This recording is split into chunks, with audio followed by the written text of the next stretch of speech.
தட்டெல்லாம் சுமங்கலி கிட்ட கொடுத்துருமா. ம்.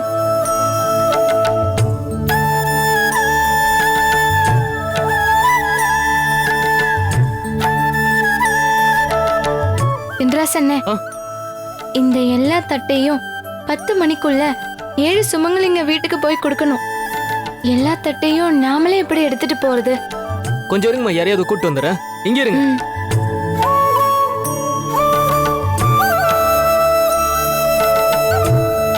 வாங்கண்ணே.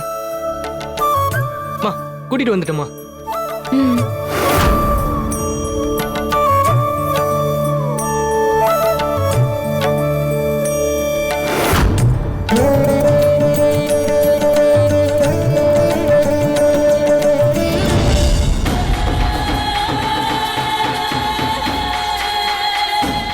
லட்சுமி, அவ 7 சுமங்கலிகளுக்கு கொடுக்க போறாளாம். நீ சொன்ன மாதிரி ஊர்ல மொத்த சுமங்கலியும் பக்கத்து ஊரு ரேணுகா தேவி அம்மன் தாலி பூஜைக்கு அனுப்பி வச்சுட்டேன். சுமங்கலின்னு கிடைச்சா 1-2 பேர் தான் கிடைப்பாங்க. 10 மணிக்குள்ள 7 பேருக்கு எப்படி கொடுக்க முடியும்? அப்படின்னா தாலி பூஜை முழுமை அடையாது. துர்காவோட வாழ்க்கையில நல்லது நடக்க போறதும் இல்ல, அவ என்னைக்கும் சந்தோஷமா இருக்க போறதும் இல்ல. இவங்க எத்தனை சுமங்கலிகளுக்கு கொடுக்கறாங்கன்னு பாப்போம். வா.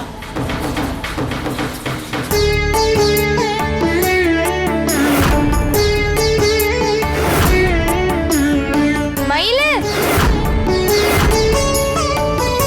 மயிலு, மயிலே,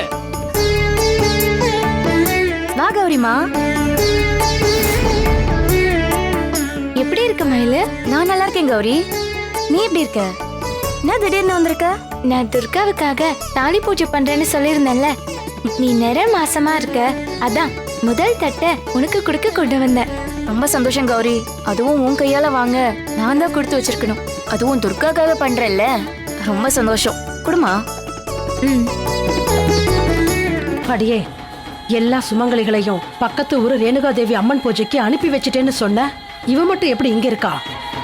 ஏங்கா, உள்ளதாச்சி பொண்ணுன்னு போகாம இருக்காளோ?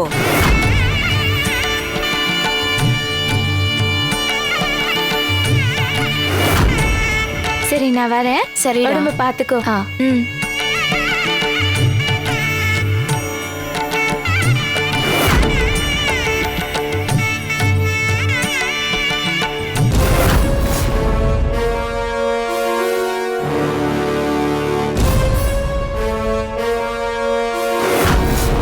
என்ன சின்ராஸ் அண்ணே, பொன்னியம்மா வீடு பூட்டி இருக்கு, எங்க போயிருப்பாங்க? தெரியலையேம்மா. சரி வாங்க. ம்.